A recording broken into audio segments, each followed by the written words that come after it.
Stop the cap. I guess this will be a continuation of my Nigadamus 2024 video. And I can see that I have to bring, some, really draw out some points because there's certain people that still don't get it, right? There's certain people that, even though that, that video for me, I think that video has like 5,000 views in like, I don't know, maybe, what is that, less than 2 weeks, which is pretty good for me, right? Not monetized, an unmonetized channel. My shit doesn't get promoted. So, I kind of know when a video has kind of like jumped past where it usually is, which is usually around 3,000. So it's got like 2,000 more views than it usually would have. And that's only within like, 2 weeks or whatever. So it's being shared. It's floating around. But I wanted to talk about the system. I got into a little mini debate and it got really long. So it's like the only reason I'm not posting it on my community tab. Plus I'm having a hard time finding it. That's the second reason. Because the conversation just ended and I just said, all right, man, you can think what you want to think. And I just walked away and left it alone because, this guy was more obsessed with ideology than he was, the facts on the ground. And, one of the things that I pointed out to him, because we got on the racial conversation and, he, oh, we got to protect the border, like all this like superficial Fox News type of shit. And it's really, I don't know if it's disturbing, but it's really frustrating at how there's so many white people in America don't think for themselves. And it's like white paranoia of either genetic annihilation or just these sort of birth of a nation racial fears. It seems to be what drives at least 50% of America or more. It seems to be what drives them. Even when it comes to the white liberals, like same thing. And they have they like, I don't know. It's like they don't know their own history. Forget, critical race theory. These white folks don't even know their own history. Like they all have this concept that America should basically be a post World War II economy. And basically the 1950s to the 1960s, right? Which is, where all the boomers come from, right? Because boomer generation is 19, I think 45 or 46, all the way up until 1964. Okay, that is like the golden years of America, and even some of Gen X has like picked up on that, right? The idea that, yeah, we want to go back, to that, and I'm saying that's without diving into like what that meant for other people like African Americans, Jim Crow, and all that shit. No, it's not even that. But they want to go back to a period, like an idealistic period of American history that was an anomaly when you look at the grand scheme of American history. Okay? Again, Europe was bombed to hell. Japan was bombed to hell. America threw billions of dollars at Japan to develop it and turn it into a democracy after World War II to get it off of the ground. Okay. And, China, wasn't a player, right? Like everybody before, they were living in like ancient times. Like I shouldn't say ancient times, but they were not as developed as the West. This is the whole thing now when people are like, oh, we want to go to war. Yeah, going to war, all around the world from like the 70s with Vietnam all the way up until like the early to mid 2000s. That was cool because you were fighting guys with RPGs and sandals. You know what I'm saying? That's who you were fighting, right? They didn't have night vision. They didn't have, any of this sort of, technology and whatnot. Now I can go over on like AliExpress and get, a pair of night vision goggles for like $300. Okay, the technology is there. As the Marines and the military like to say, we own the night. We don't own the night anymore. America doesn't own the night. Other people, the Russians have night vision. The Chinese got night vision. Okay, it's a different game. Like the technology is advanced. This idea of like this unstoppable superpower it's dying or dead. Okay, and I'd argue it's dead because I mean you don't even have the soldiers, nor the incentive for the soldiers for white males. White males are focused on, the diversity, equity, inclusion, and they're trying to make these arguments. Oh, that's why they're not joining the military because they don't respect white males. That's not the only reason y'all don't want to join the military. You don't want to join the military, one, because you have more information about how the U.S. actually treats veterans when they get back, and then the second thing is again, like, what are you fighting for? What are you fighting for? The property that you don't own, the houses that you don't own, right? What are you fighting for? You see, the wives and the children that you don't have, what are you fighting for, right? So like him and I, we were going back and forth about that. And then like once we got past all that shit, then we got into like some real meat and the potatoes, which is like, talking about the economy and like what what you're really looking at. And I explained to him that the default system for Europeans is feudalism. That is the default system. They've never had systems of, equality and, rights and wanting the masses of white people to have a standard of living. The conditions that Europeans live are predicated off of the backs of other people. Europe is not self-sufficient. Europe is not Rivendell in Lord of the Rings where the elves live and they just have magical powers and you walk, through the waterfall and get to like this like, the walk through the gates of Valhalla and it's just like this pure white, angelic place where white bitches in bikinis are riding on unicorns and shit like that. Like these white nationalists have these sorts of ideas. And they don't understand how capitalism actually fucking works or why there's a migrant problem. There's a migrant problem because, again, the white elites don't want to pay anybody. They recognize that white people aren't having enough babies, which means that they don't have a great enough labor force. And they're trying to bring in these other people, the brown people from other regions of the world that they've also colonized or had neocolonialism and bring them in as cheap labor because they don't want to pay you. They don't care about your white people quality of life or what you feel you deserve. Again, which is why Martin Luther King, when he was in jail, told those prison guards, you should be out there marching with us. But instead, you let all these white supremacist concepts and ideas of whiteness, penetrate your brain, and you somehow think that no matter what, no matter whatever happens, that you should be levitating above everybody else. So we went back and forth about that. But anyway, getting back to, what, like, if you look at American history, right? And I had to think about this, right? Because I was like, I've been saying that, like, we're going through the Gilded Age 2.0, right? And if you don't know anything about the Gilded Age, go on YouTube, type in the Gilded Age.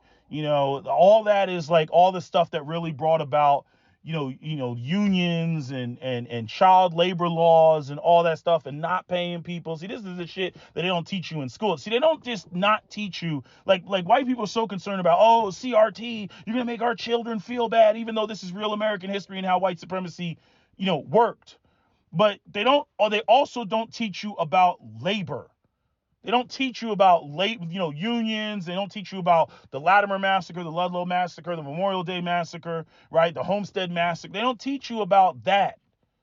They teach you, go to school, get to college, get a degree, come out and make your measly $40,000 a year and just completely ignore the cost of living, right? That's what they tell you. That America cares about you and that the capitalists care about you and that America is exceptional and that America is always going to maintain a certain standard of living that Americans get to enjoy, but the rest of the world doesn't. Right? And even if the rest of the world is living better, like, I don't know if you all seen some of the cities in Asia, even if they're living a better quality of life, or more reasonable standard of living, many of you all are ignorant about that.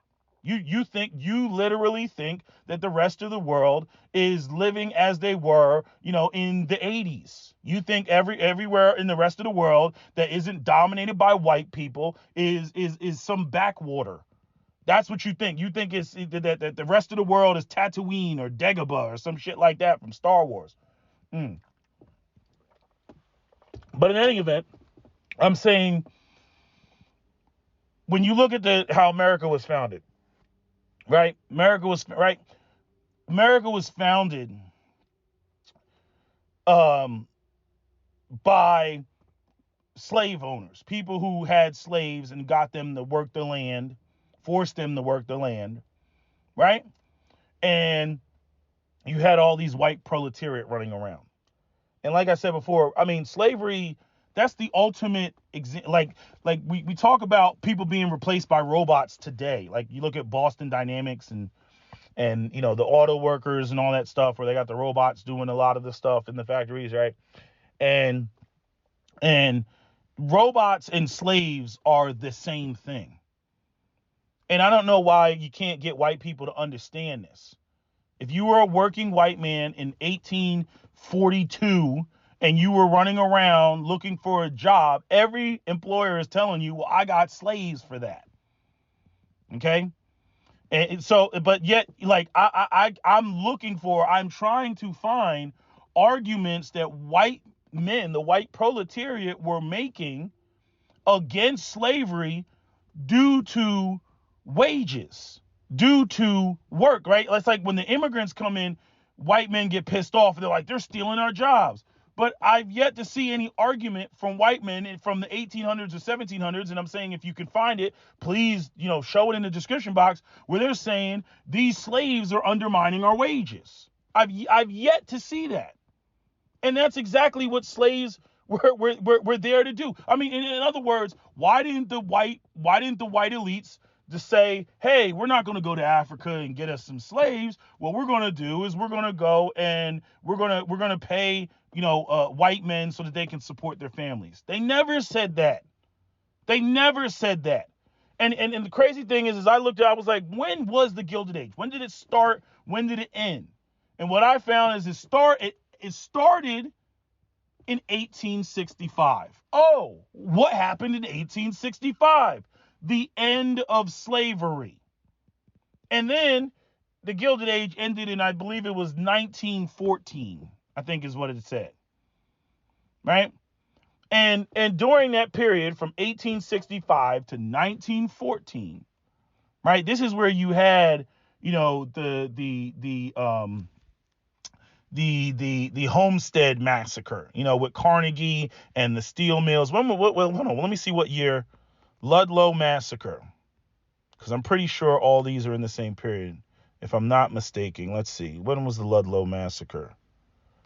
What year was this? Ludlow Massacre was 1914. So the last one. Okay. So when was the Latimer Massacre? 1897. Yeah, so all these fall right in there. Again, all about labor and wages. All about labor and wages. Memorial Day Massacre, I believe, was 1937. And you can actually find black and white videos where the cops, it's all white men out there, and they shoot into the crowd. Which, again, I always find it funny where, black people, we have always had issues with law enforcement because law enforcement has been used as the enforcement arm of white supremacy. And yet you'll have white folks that, one breath, it's Blue Lives Matter, we support the police. Yeah, as long as they're checking niggas, right? But then 5 minutes later, from my cold dead hands, copper, right? Give me the tree of liberty must be refreshed with the blood of patriots and tyrants, right? Then all of a sudden, they start talking about cops, about them being jackbooted thugs. And there's numerous examples of cops being just that, jackbooted thugs, paid for by the powerful elite, right? Because you can always pay half the poor to kill the other half. So think about it. You have slavery. We don't want to pay anybody. We got slaves for that. Then you have the Gilded Age. We don't want to pay anybody. Get that 7-year-old kid to crawl between the machines. We don't care if he loses fingers or not. Okay, get those kids in the coal mine. Just type in coal mines, Gilded Age. Look at the faces. They're children.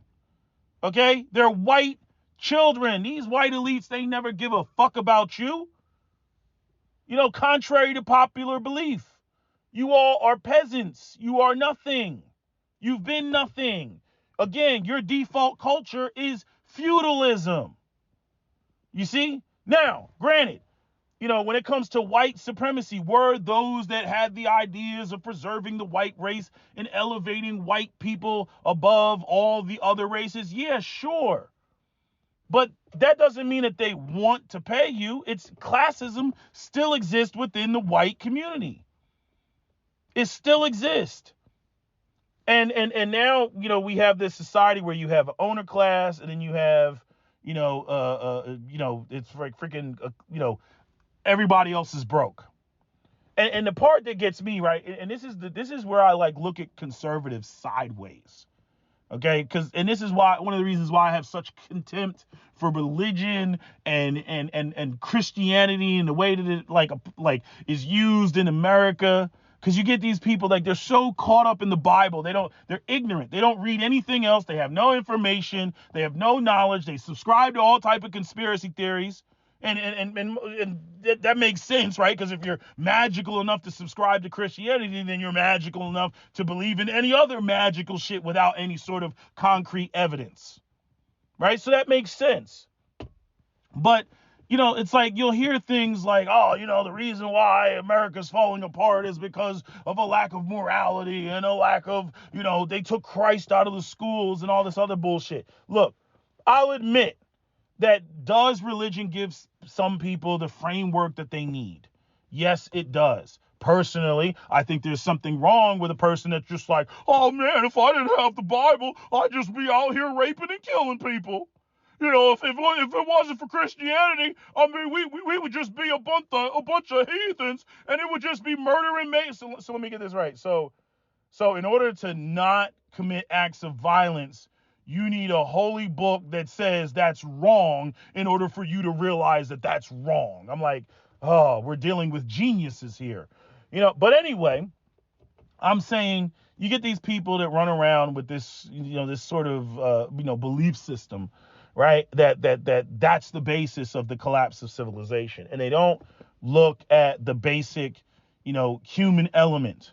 And even when you get into, the sexual interaction between, men and women, I've seen all these articles, all this stuff showing up about, they talk about, the birth rates going down. Of course, because, again, women are highly selective and they want to get the best mate that they can get. And, you now have a society that not only is it not conducive to,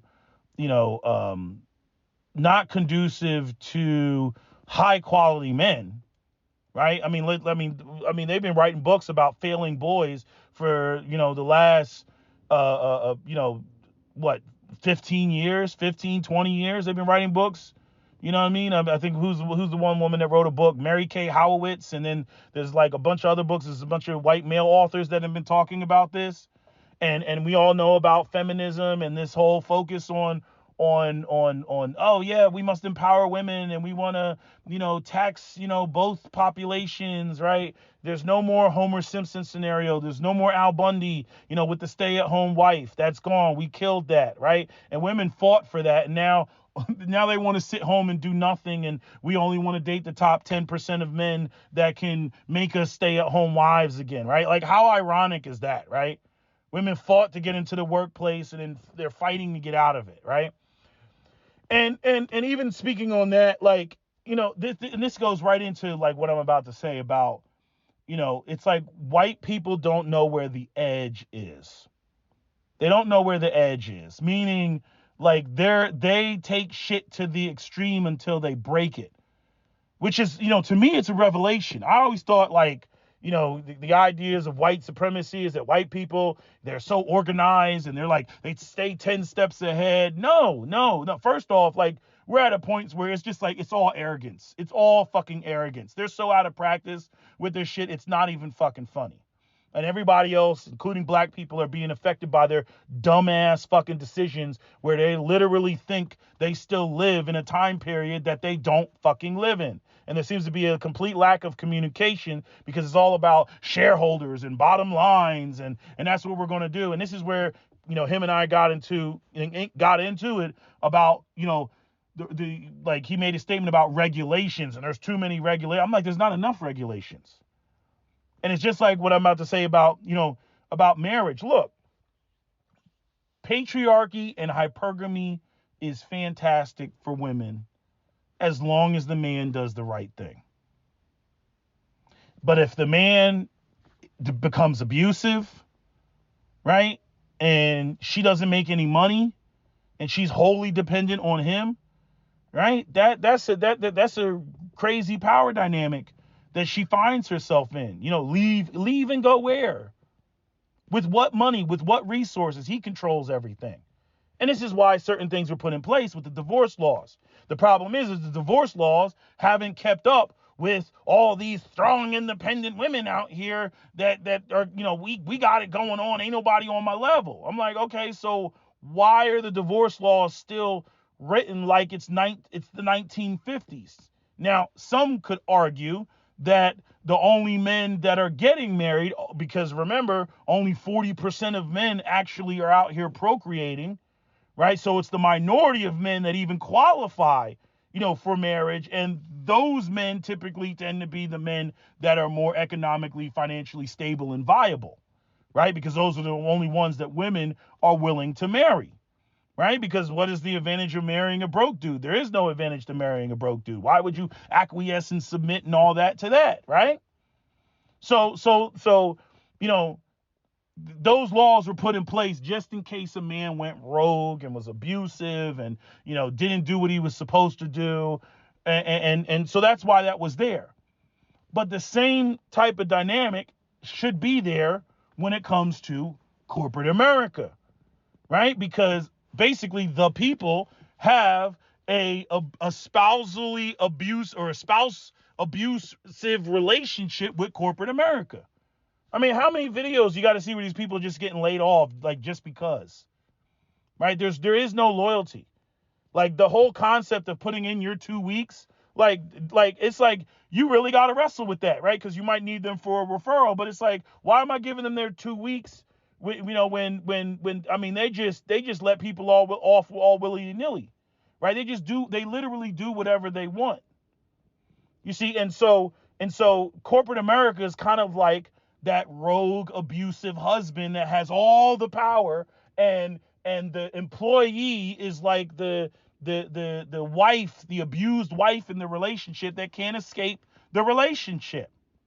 And see, this is where the government, just like the courts with divorce court and whatnot, this is where the government is supposed to step in and, even that shit out. But unfortunately, the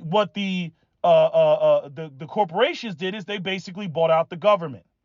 And you saw this with, the jobs going overseas. You saw this with the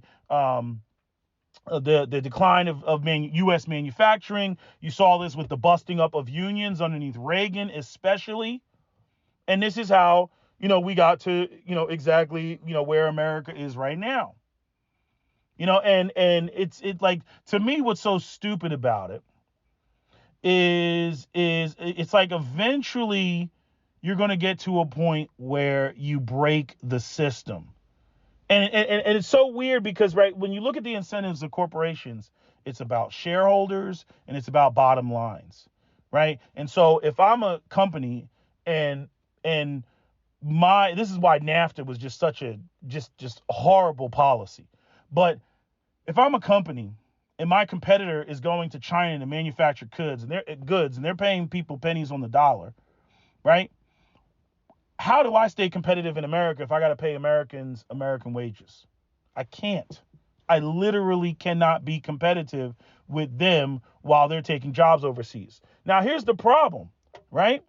Because it's like, if one person does it or two people do it, it's not an issue. one company does it, it's not an issue.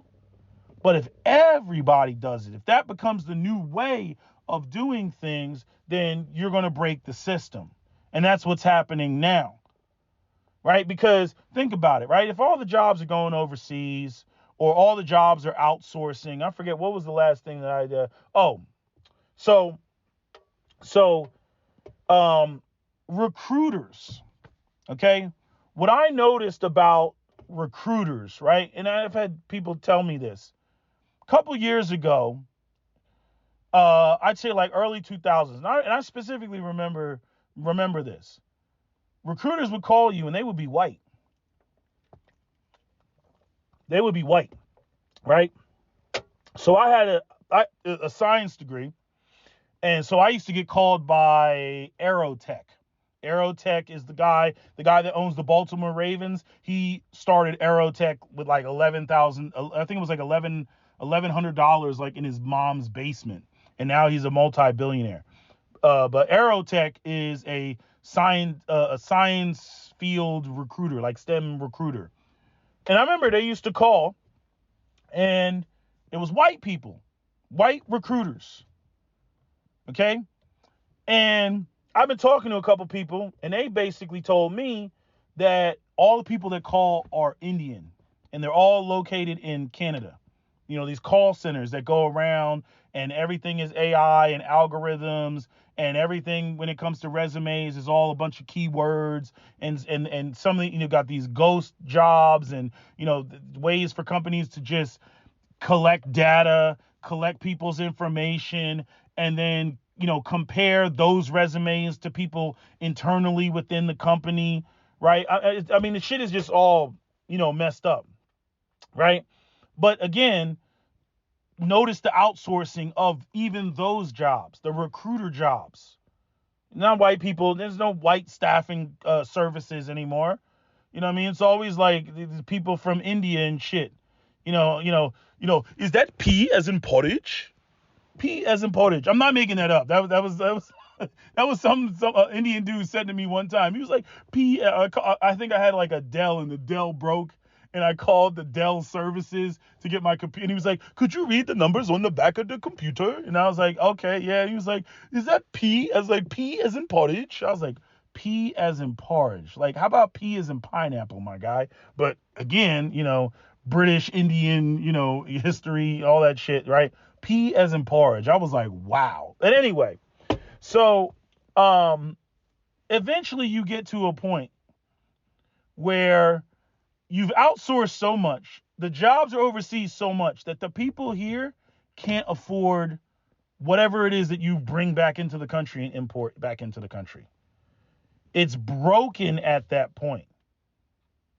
And it's like I'm looking at, Home Depot. They're like, oh, their profits went down by like 4.2% or something like that, right? And then like when you think of like 4.2%, when like I think what they came down to was like, it's like 38.7 billion or something like that, right? Like 4.2% of that's a lot of money.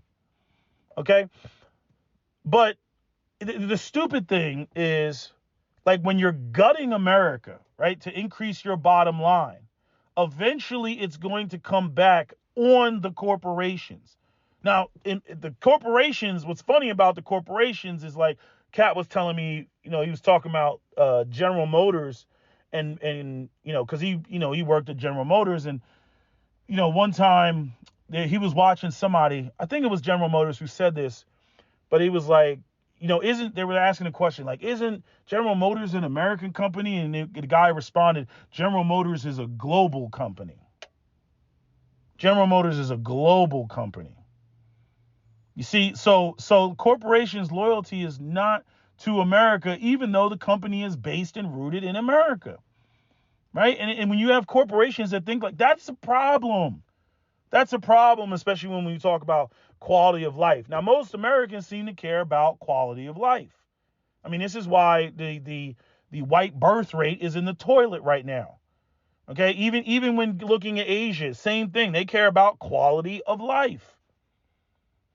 right? That they should live a certain way. Then we're not a second or third world country. We shouldn't be living like that, right? Well, all of that quality of life is predicated on a lot of the nefarious things that the United States is doing in terms of its foreign policy abroad, fucking everybody else's shit up so that our shit is good. Right? Again, so you got to recognize, even though when people run around and talk about America is a Christian nation, what America does in terms of policy is the most anti-Christian thing in the world against the rest of the world. And I'm sick of white conservatives ignoring that fact. Okay? America does a lot of evil shit around the world. If you don't believe me, look up all the assassinations. Hell, Johnny Harris has a wonderful video on that.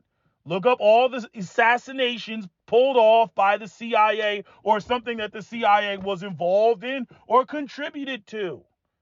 Okay, the world operates on a massive game of chess. It's not about good or evil. It's not about right or wrong. It's about power, control. That's what allows you to have the quality of life that you have. Again, France would be the world's biggest shithole if it wasn't for them being able to exploit the francophone nations of Africa, going back to Burkina Faso, and their current prime minister or president's attitude. Yes, when it comes to our minerals and raw materials and resources and uranium, yeah, yesterday's price is not today's price. Fuck you. You see, Africa's sitting on all those minutes. No reason why Africa should be poor like it is. But again, when you have neocolonialism and all sorts of exploitation and the assassination of leaders, that's why Africa is in the predicament that it is in. And aside from what nobody wants to hear me say, which is Africa is too diverse. Unlike many other places in the world that have high levels of organization, Africa is too diverse because people speak too many different languages, different cultures. There's not as much easy communication between the nations and coordination. But that's a whole nother conversation. I'm talking about America now. But what else was I going to say about the job?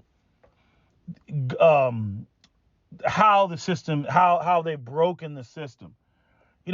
Home Depot and it wanting to close stores and stuff like that, right? And this is how the economy works. And it's like you would think that there would be some sort of protectionist or preservationist attitude within the government, right?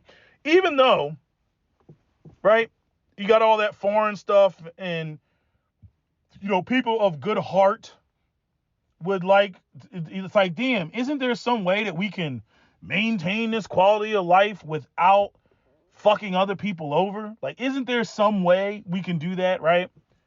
And many people have proposed certain ideas like, just getting rid of capitalism altogether and going to a resource-based economy. But that's a whole nother conversation. If you don't know what a resource-based economy is, go look it up. But I'm saying with the current state of capitalism that we have, what you end up with is this situation where why is Home Depot not making money? Because people are not buying homes, right? They can't afford to buy homes, right? Because the housing market has turned into an investment vehicle and it's just run amok, right? Which at that point, right, it kills the incentives.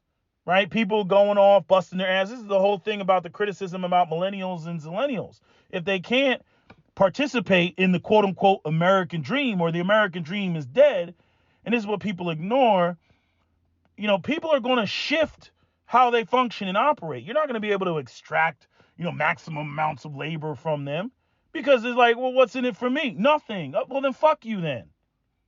Fuck you and the system. They don't care. The amount of grumblings I hear of people who can, like these people who are fortunate that have, that are like computer guys, and they can literally, and I already know, some people who've already done it. I know a guy who went to, he's living in Panama, another guy who went to Mexico, you know what I mean? Like they're just living it up, They're like, I'm done. I'm done with America. I'm done with the whole situation. And they rolled the fuck out. I still talk to them, still contact them. You know what I mean? I'm like, hey man, how's Panama?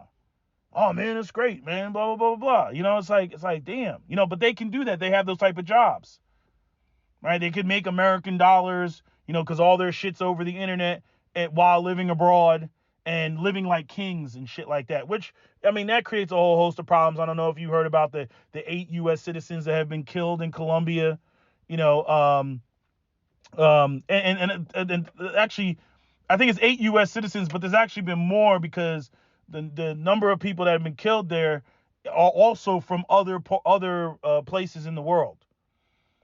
Because you got all people going there, the beautiful women. They know what you coming there for. You a fucking target, and so you end up with situations that you can precarious situations that you can put yourself in because of all this. Running around. Japan just, they changed their rules because they have low birth rates, and because their society, just like the West has become, is not conducive to family. Seems like all these first world capitalist societies are not conducive to family. Why is that? What's going on?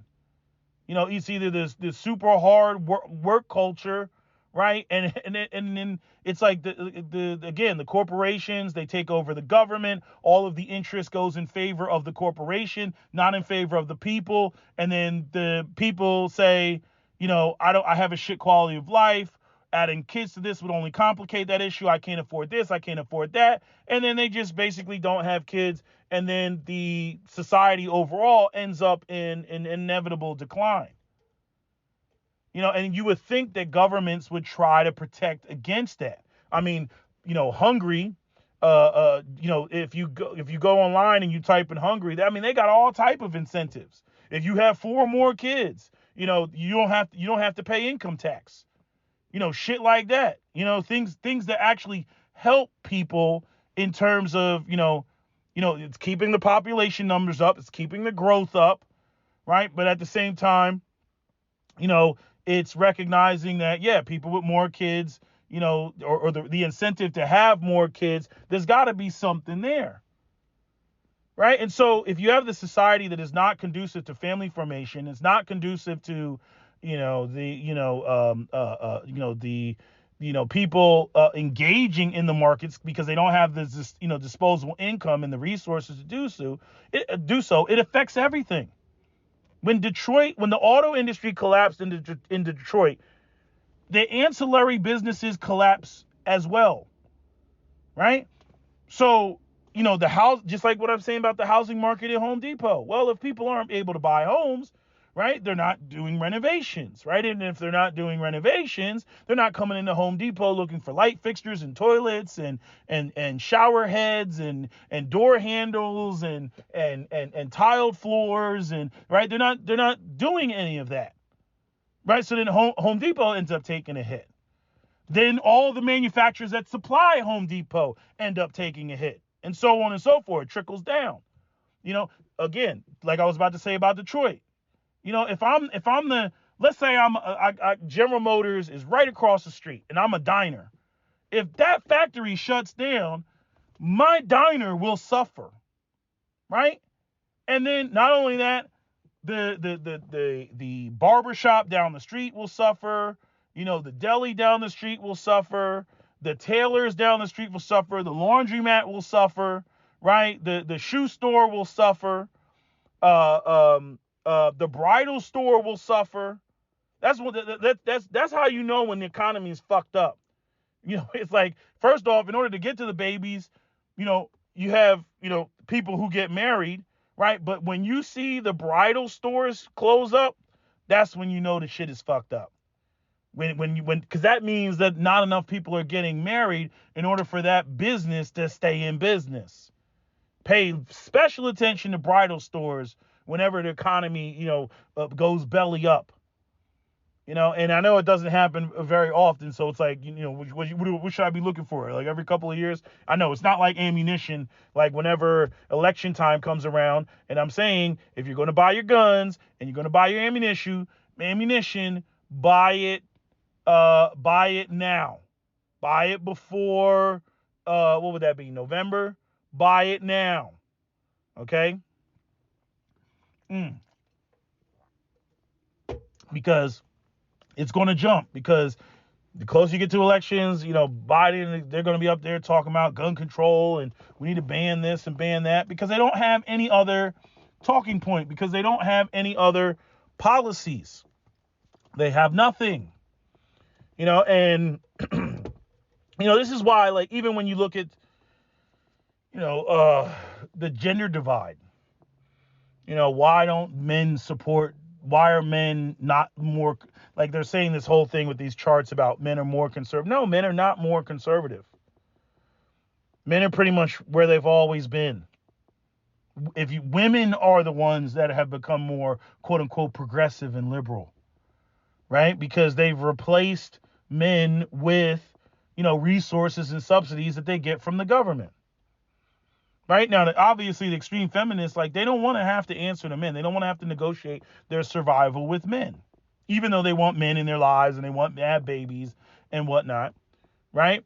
But the stupid thing is they don't want to date men that aren't quote unquote high value, right? They don't want it. So you have a society that doesn't want to pay men, right, to support a family. And then you have women who are voting in a way because they want subsidies from the government so they don't have to depend on men. But then the women only want to date men that make substantially more than they make. What you're going to end up with is pretty much what we see in the black communities, the canaries in the coal mine. Lots of single mothers, lots of rogue males that don't have any sort of male guidance and aren't disciplined because their fathers can't discipline them, and their fathers aren't disciplined themselves because their fathers were the type of men that were ripping and running the streets. And then you're going to have a population of not only unemployed, but unemployable men. And this dives right into what everybody sees with the black teenagers running into the Apple stores and smashing and grabbing. The primary reason you see that, aside from the way that, young black men have been completely neglected, which is why they're abandoning the Democratic Party, is, COVID showed everybody that you can't arrest us all. You can't take us all. Okay? Cops can handle mild societal upheaval. They cannot handle what happened during COVID and George Floyd and all that other shit.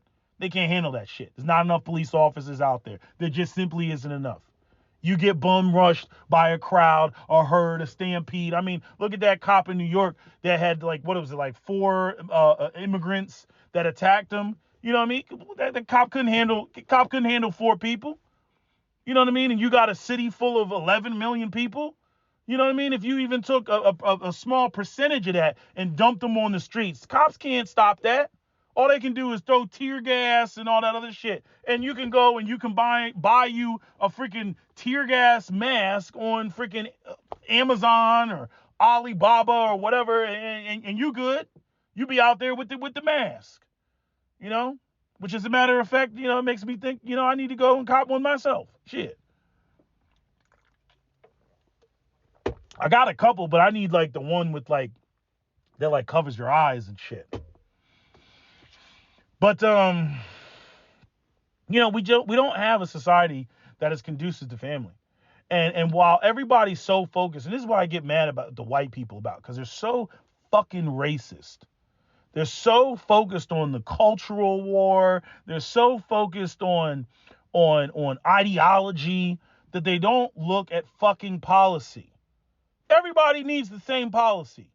Everybody needs policies that support working people. And I'm saying, none of this trickle down bullshit is going to cut it either. I'm talking major policies. I'm talking about forcing corporations like, nah, you ain't going to continue to do that. Because we see what this is doing to the society. And you would think that somebody has the balls in, the Congress or the Senate to say something about it, but they don't. I mean, again, they're controlled by who? AIPAC, which, again, is a foreign nation, right?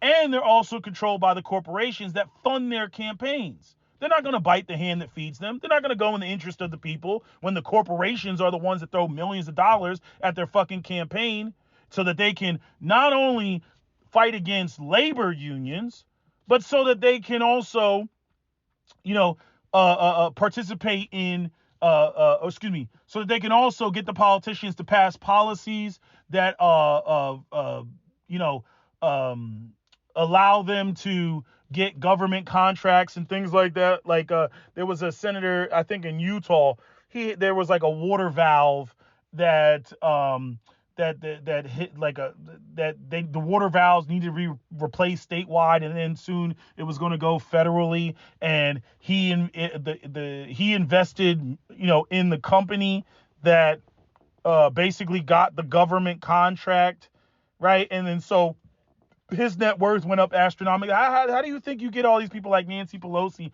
everybody else? It's inside trading. Corporation pays them to get, the policies and things pushed through. They get pushed through, and then the company's able to do X, Y, and Z, and they get the federal contract. And then again, the politician already knows that, buys a bunch of stocks, and then that goes public, and then boom, stock jumps, astronomically. That's how you see these Congress people and Senate people that only make $174,000 have net worths of, 60, 50, $100 million, 120, whatever. That's how they get that high. It's inside trading, which is supposed to be motherfucking illegal. But again, you are not going to see them pass policies against their own economic interest. You'd have to take money out of politics and have term limits and everything else, where literally the people that are in the politics are forced to serve the people. But see, the thing is that here's where the politicians are smart. See, dividing America up, right? Not just racially. That's just one of the components that they throw up. And I know I hate when white people try to use that, like they want to, like as though all of black people's grievances are somehow just some made up fabrication. And see, they're just trying to divide. Motherfucker, we was already divided because y'all been on that shit. We want our goddamn reparations for slavery and Jim Crow. That's what the fuck it is. You know what I mean? They try to throw up that, they're trying to divide us, to try to just like it's just some abstraction, and that we should just overlook it and then just come together and hold each other. Like, nah, fuck that. Okay? But I still recognize the fact that, yes, they are keeping certain divides, whether it's along gender line, religious lines, racial lines, all that shit, because as long as you're focused on the bullshit and you're not focused on the policies, right? You're not going to go in there and punish these politicians when it comes to the things that they do that is against the interest of the people as a whole. And this is where the problem with white supremacy and white people think and how they operate, fuck shit up, because they're always on some like, well, we don't want everybody to benefit. We want to have it so that we just benefit. You know what I mean? They don't see the shit for what it is. They're up there voting against universal health care. They're up there voting against, or voting. Let me say this, because this is where the distraction comes in. Voting for things that don't have anything to do with what I just said. So they get you on the hot button issues, right? As much as I support this Second Amendment, I know it's a hot button issue. I know that people are going to go in the booth and they're going to vote because they don't want their guns being taken away, as opposed to voting to stop inside trading with the politicians. You see? So as I go up there, gun control, gun control, gun control, gun control, gun control, so that you can never get in there and vote on, we got to get these politicians the hell out of there, right? So they keep all these hot button issues, right? So that you can never focus on the really changing the dynamic of the government, because you're more concerned about the hot button issues. You're more concerned about women's rights to abortion. You're more concerned about, the immigrants at the border. You're more concerned about, what's another hot button issue? Whether Donald Trump is bringing the Holy Spirit and Christianity back into the White House, and whether we can keep prayer in the schools, right? You focus on shit like that, so you can't, quote unquote, drain the swamp, as everybody wants to say. You can't get rid of them because every election, they're going to come up there with a hot button issue. And that hot button issue is more important to you than the other things going on in the background. And so nothing gets done. Nothing changes. It's just every election, hot button issue, hot button issue, hot button issue, hot button issue. And so nothing changes. It's like, can we talk about unions? Can we talk about, livable wages? Can we talk about, getting rid of corporations that are able to go over, produce products for cheap overseas and then bring them back into the country tariff free, right? Which again is designed to what? Undermine wages. You see? Now I'll say that when it comes to the closing off the border and everything, yeah, that has a great deal to do, with, the wages and whatnot, and is directly tied to, them wanting cheap labor and Democrats wanting to have, more Latinos to vote Democrat because they're trying to replace the disenchanted African American community with the Latino population, because the Latino population is larger than the black population. The only thing is that, because I think the Latino population is like 67 million, black people are 42 million, so I think they're like 17% of the population, black people are like 14% of the population. So, they want to replace black people, but the problem is Hispanics, you got white identified Latinos and Hispanics, and, then you got, those that are running away from communism and they associate liberalism, with, communist parties in their countries. You got, those that are Catholic and they don't subscribe to all the LGBTQ, shit that the left is pushing, right? And I mean, the whole problem with the left is the fact that the left used to be the party of workers. It used to be the party of labor unions, and they're not anymore. They're the party of, what do you want to call it? They're the party of identity politics. There you go. And I hate and I resent the fact that the Democratic Party has been allowed to make a mockery of black people's grievances by blending it in to bullshit like a trans man wanting to masquerade as a woman and use a female bathroom. I'm like, we're talking about slavery and fucking Jim Crow and redlining, blockbusting, urban renewal, convict leasing, debt peonage, the 1955 Highway Commission Act, COINTELPRO, the CIA, Iran-Contras, the 1994 crime bill, the purging of black communities, right? These are the things that we're talking about that, we want reparations for, and again, something that's going to be put in place, in perpetuity. I don't care whether it's black people go to college for free, whatever the fuck it is, but it's gotta be something in perpetuity, because the damage done to African Americans, is something that, we see the results of are in perpetuity. But this is what it needs to be about. But even black people, black people, we can just look at ourselves. We don't even got to focus on white people. Look at the divide between us and black boomers. How many of us cannot even talk to our own fucking parents? Have you had to try to have a conversation with you after listening to like Professor Black Truth or myself or many other number of people, Tariq, and shout out to Tariq Nasheed. And I know I've criticized him in the past when he was on his Mac Lessons bullshit. I hated that shit. But I mean, the content he's putting out now is awesome. The way that he's checking people and addressing people is awesome. You know what I mean? It might be maybe 2% that I disagree with, but it's like literally 2%.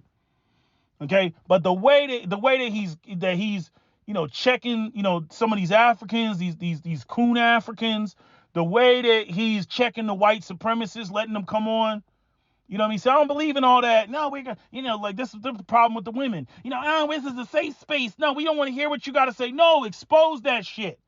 Because white people love to run around. Oh, there's no racism. It's not racist. They love to run around with that bullshit. Just like, and I'll say this, shout out to Roland Martin for his response or his review of Nikki. He ethered her. Don't watch the video where he eats with her, but the one he was like, the one that the title is like, this is some bullshit, where he calls out Nikki Haley on just all her talk about, even the video of Vivek Ramaswamy's wife, where she's sitting there with the white folks, and the white, like hillbilly redneck white folks, basically telling her, that they know white people that won't vote for Vivek Ramaswamy because, he's dark skinned. Because he's dark skinned. That's why they won't vote for him. And yet Vivek will get up on the Breakfast Club and be like, it's not about race. I think it's about my religion. I think it's about my polytheistic religion. I'm like, damn, you're not even in the realm of monotheism, my nigga. You know what I'm saying? So, it's like I'm thankful that there's a lot more black voices that are on code, even though Roland Martin, he does his little shill thing, from time to time. He's always got the cape on and all this other bullshit. But I'm like, sorry, my man, Democrats ain't it. You know what I mean? You need to get on them about what they not doing for African Americans. Because the young folks, we ain't with it. We ain't with the shit. Younger black folks, no, sir. You better talk about some goddamn tangibles. Y'all not just gonna keep us giving us lip service. Nah, you can get the fuck out of here with that bullshit. Our parents go for that crap. Our boomer and Gen X parents go for that shit. No. We don't go for that. No. And it is frustrating talking to them because, I'll give you the ultimate big black mama response, right? And the women are the worst with this. Y'all the worst. So what you gonna do? You gonna vote for Trump? You gonna vote for Trump? What are the Republicans gonna do for black people? I'm like, it's not about what we've never demonstrated that we're even willing to not vote Democrat. The fact of the matter is, Democrats have been black people's quote unquote party, even though they really haven't been. It's been a fucking abusive ass relationship. All this goddamn loyalty to the Democratic Party ain't done shit for black people. No goddamn tangibles. And I'm like, nah, you have to demonstrate that you're willing to walk away. For one election.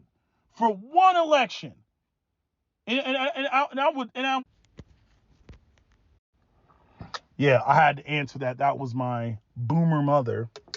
But it's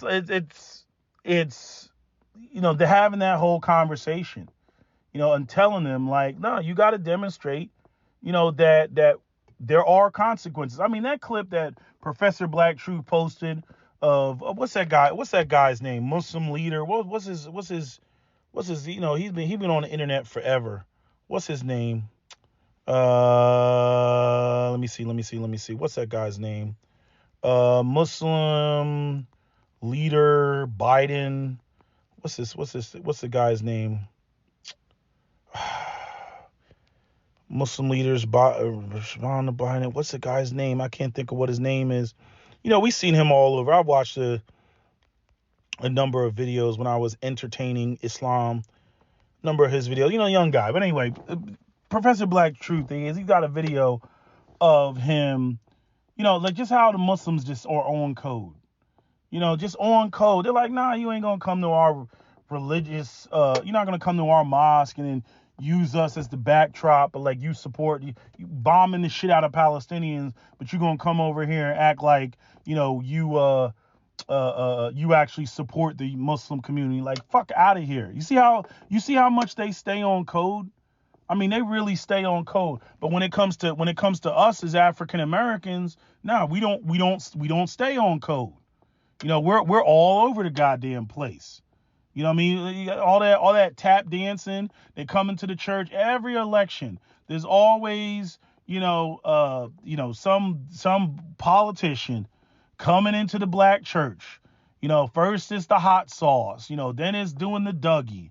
Or back in the day it was,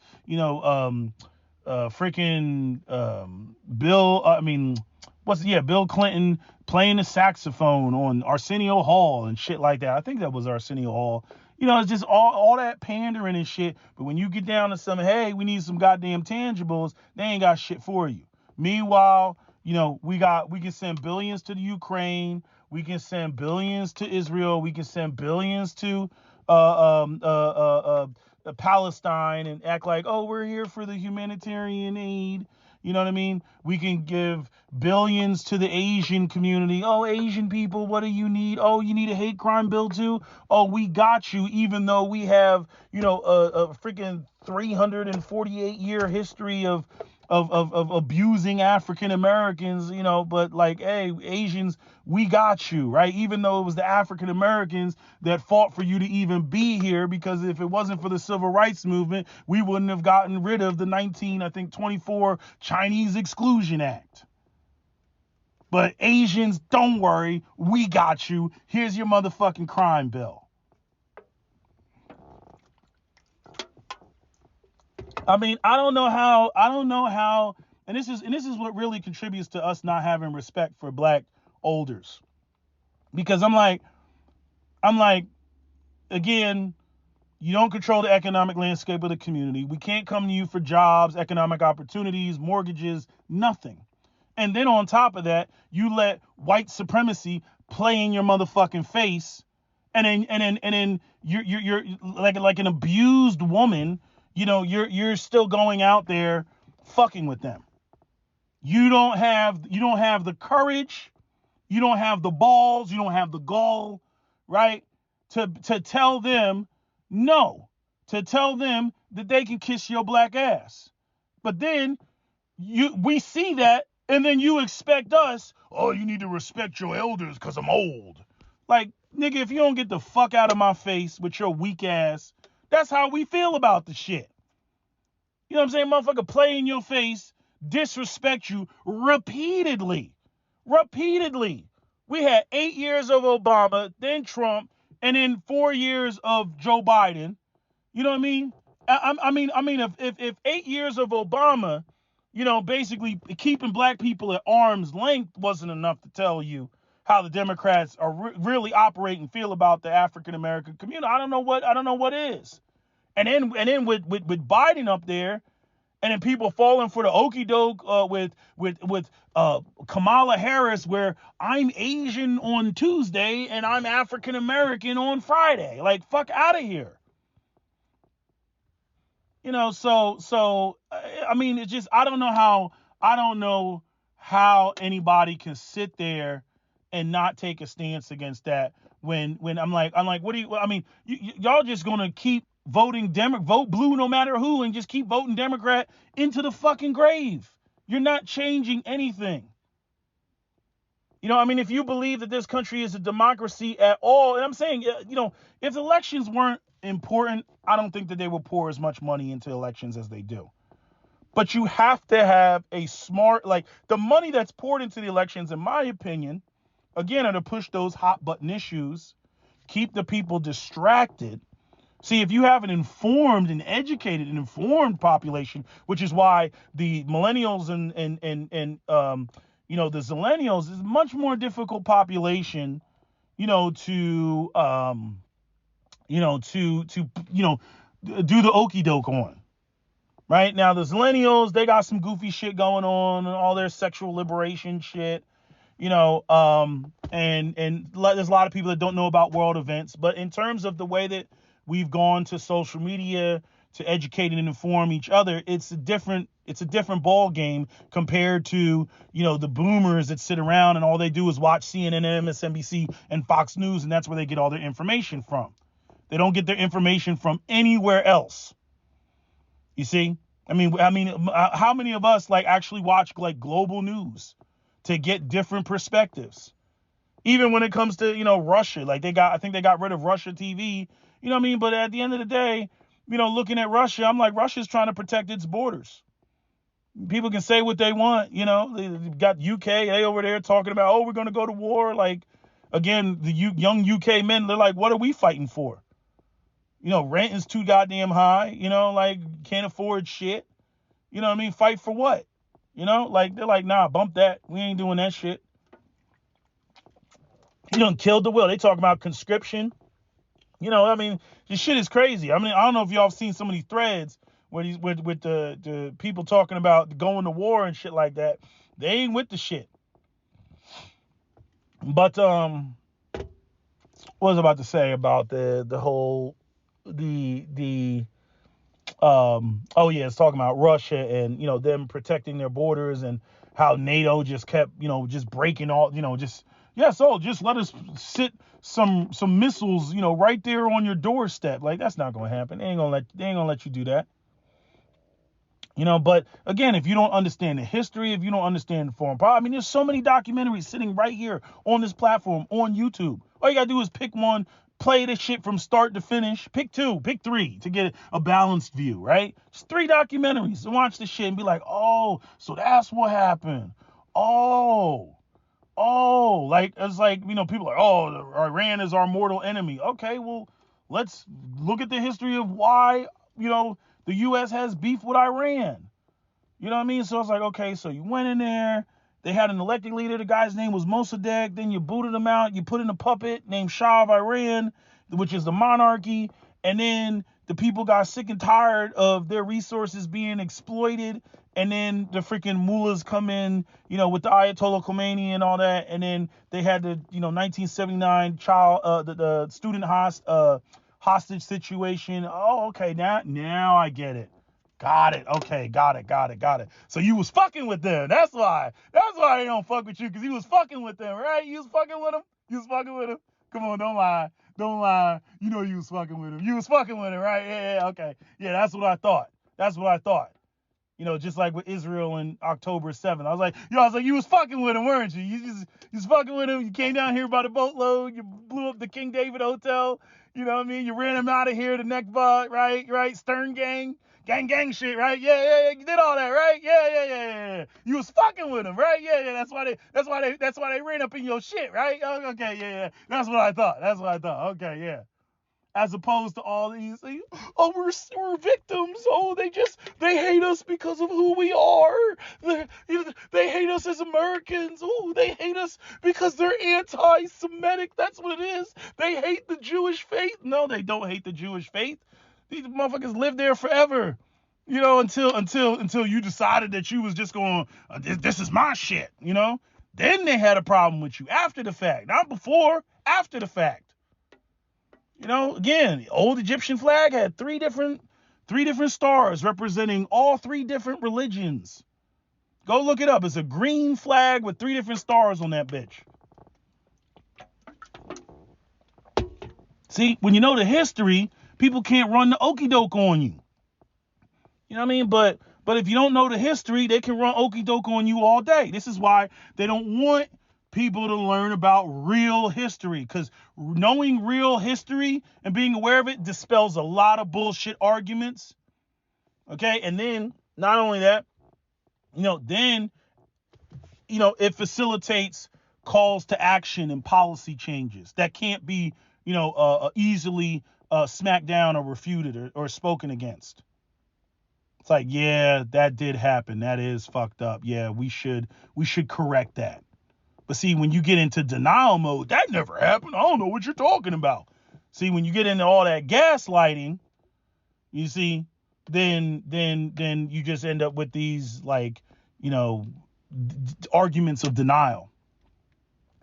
So, I mean, I wish the world was a different place. It's not like there's some wave the magic wand and one thing's going to fix everything. I think that humanity is going through a transition, even just with the access to information. You know what I mean? The okie doke of the past, the smoke and mirrors of the past is not going to work. Now, the coming danger is all this shit with the AI. And I mean, you really want to talk about fake news. Yeah, we're about to enter the phase of what I would call the era of total recall. If you don't remember Total Recall and what happened in Total Recall, I think this happened in Demolition Man too. I think Demolition Man didn't have to do with a fake hologram image. It was Total Recall, with Arnold Schwarzenegger and back in the 80s. If you watch Total Recall, they had it they made him commit a crime by generating a AI image of him committing a crime, and then they even AI generated his death in the movie and shit like that. And it's he ain't dead. All that shit was fake, but the crowd believed it. Go rewatch Total Recall and you'll see what I'm talking about. And you're going to see situations just like that.